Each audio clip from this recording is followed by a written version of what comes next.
मंदिर में अगर दिया लगाने जा रहे हो, बाती लगाई है आपने मंदिर के अंदर, तो कुछ देर बैठिए, कुछ देर स्मरण करिए। हमारे यहां तो यहां तक कहा गया है कि किसी मुर्दे को अगर जलाया भी जाता है तो कपाल क्रिया तक रुकना पड़ता है कि थोड़ा रुकिए, कोई पीछे से आकर कुछ कर ना जाए। दीप जलाएं, थोड़ी देर रुकिए।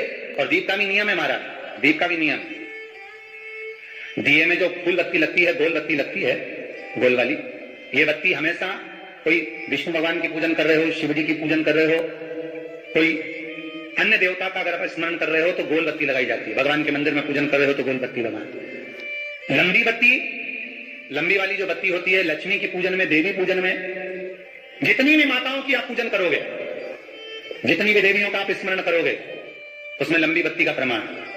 पितरों की पूजन में लंबी बत्ती का प्रमाण है। पितरों को कभी गोल बत्ती नहीं लगती। आप मटके के पास में, परिंदे के पास में, जल के पात्र के पास में कोई भी अगर दिया लगाएंगे तो वहां गोल बत्ती रखकर लगाएंगे तो घर में लक्ष्मी नहीं टिकेगी। कई लोग कहते हैं कि परिंदे के पास, मटके के पास में, पानी के स्रोत के पास में जहां जल भरते हैं, ठंडा रखते हैं, टंकी रखते हैं, वहां पर मटके के पास बत्ती लगाओ, दिया लगाओ, पितर शांत रहेंगे। तो पितरों को शांत करो, मना नहीं है, पर दिया लगाने का नियम है कि पितरों को अगर आप दिया लगा रही हो मटके के पास, परिंदे के पास, या अमावस्या के दिन पितरों के लिए अगर दीप लगा रही हो तो गोल बत्ती अगर लगाओगी तो कार्य कभी सफल नहीं होगा। घर में लक्ष्मी नहीं टिकेगी, संपदा नहीं रहेगी, घर में कोई ना कोई बीमार पड़ा ही रहेगा। धन आएगा जाएगा, टिकेगा नहीं। इसलिए पितरों के लिए अगर दिया लगाना है, पूर्वजों के लिए दिया लगाना है, पितरों के लिए अगर दीप लगाना है तो लंबी बत्ती लगाइए, लंबी बत्ती। महाराज लंबी बत्ती का प्रमाण हमारे यहां शास्त्र का, गोल बत्ती का प्रमाण। और सुंदर चरित्र कहा, यदि आपके जीवन में बहुत ज्यादा लक्ष्मी से तकलीफ है, कष्ट बहुत ज्यादा है, या संबंध खराब हो रहे हैं बहू और बेटों के, संबंध खराब हो रहे हैं, अदालत में बात चली गई कि लड़की और लड़के का तलाक होने वाला है, बहू अपने घर जाकर बैठ गई, आने को तैयार नहीं है, जमाई अपने घर रह गया, लड़की को लाने को तैयार नहीं है, सास बहू में आपस में तनमन चल रही है, प्रेम बिल्कुल नहीं है, या लक्ष्मी आती ही नहीं, बहुत कष्ट है, जमीन जायदाद पड़ी बिक नहीं रही, तो एक काम करना, इतना दुख अगर आपके जीवन में है तो कार्तिक के महीने तक रुको, और कार्तिक का महीना आए, त्रयोदशी तिथि आए, कोई सा भी हो, सोमवार, रविवार, मंगल, बुध, कोई सी भी त्रयोदशी, प्रदोष, कोई सी भी प्रदोष तिथि आए, उस दिन तुलसी की लकड़ी, पहले से तुलसी आपके घर में अगर सूखी हो, तुलसी सूख गई हो, तो उसकी जो लकड़ी होती है, उस लकड़ी का 7 लकड़ी का बंडल बनाकर दीप बना लो। लकड़ी का दीप मतलब लकड़ी, पतली पतली डालियों को लेकर कच्चे सूत से उसको बांधो और बांधकर घी में डुबक दो। कार्तिक के महीने में शुक्ल पक्ष की त्रयोदशी तिथि जब आए, प्रदोष का जब व्रत आए, उस दिन भगवान के मंदिर में, शिव मंदिर में नहीं, भगवान किसी भी देवता के मंदिर में, विष्णु के मंदिर में, नारायण के मंदिर में, कृष्ण मंदिर में, राम मंदिर में, किसी भी मंदिर में, मंदिर ना हो तो अपने घर के मंदिर में शाम के समय पर उस तुलसी की लकड़ी का दीप, दिया भरकर उसमें घी डालकर जो दीप प्रकट कर देता है, जला देता है, दीप को प्रज्वलित कर देता है, उसके घर में कभी संपदा की कमी नहीं होती। महाराज विष्णु पुराण में स्पष्ट लिखा है।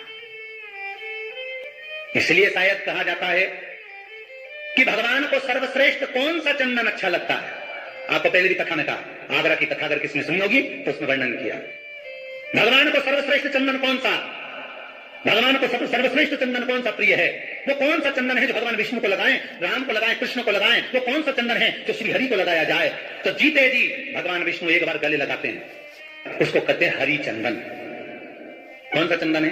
हरि चंदन। हरि चंदन बाजार में नहीं मिलेगा, हरि चंदन आपको बनाना पड़ेगा। कैसे बनाना है? तुलसी जब सूख जाए उसकी जड़ को निकाल लिया जाए, वो जड़ को पानी में धो लिया जाए, धोने के बाद उसको सिलवट्टे पर, पत्थर पर घिसा जाए और घिसकर उसमें थोड़ा सा कुंकू, रोली डालकर तैयार कर कर जो भगवान विष्णु के मस्तक पर, कृष्ण राम के मस्तक पर लगा देते हैं और उसकी एक बिंदी अपने हृदय पे लगा लेते हैं, जीते जी भगवान एक बार उसको गले लगाते ही हैं। हरि चंदन प्रियता। जैसे शिव महापुराण में रुद्र चंदन का भाव है, शिव महापुराण में रुद्र चंदन का प्रमाण दिया जाता है। अगर आपने लिंग पुराण पढ़ी हो तो उसका 5वां स्कंद अवश्य पढ़िएगा महाराज, और शिव महापुराण अगर पढ़ रहे हो तो उसका कुमार खंड पढ़िएगा जिसमें रुद्र चंदन का प्रमाण है। रुद्र चंदन कैसा? रुद्र चंदन का प्रमाण कैसा? तो महाराज कहा, चंदन घिसकर, पीला चंदन घिसकर उस चंदन को 3 मुखी रुद्राक्ष पर लपेट लिया जाता। 3 मुखी रुद्राक्ष पर उस चंदन को लपेटा जाता।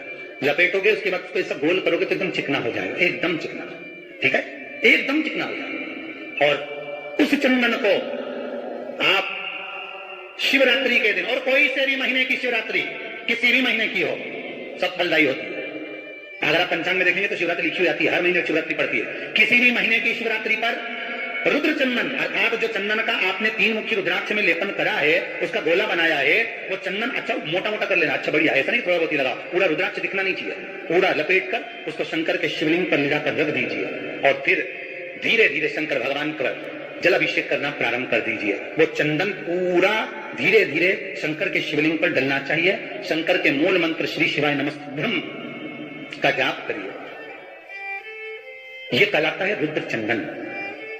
इस चंदन के अभिषेक से महाराज जो काम नहीं होता, आप कर कर उस कार्य को प्राप्त कर सकते, सिद्ध कर सकते। रुद्र चंदन, हरि चंदन, रुद्र चंदन, ये वो चंदन है जो जीवन का सुख प्रदान करने वाले, हरितत्व देने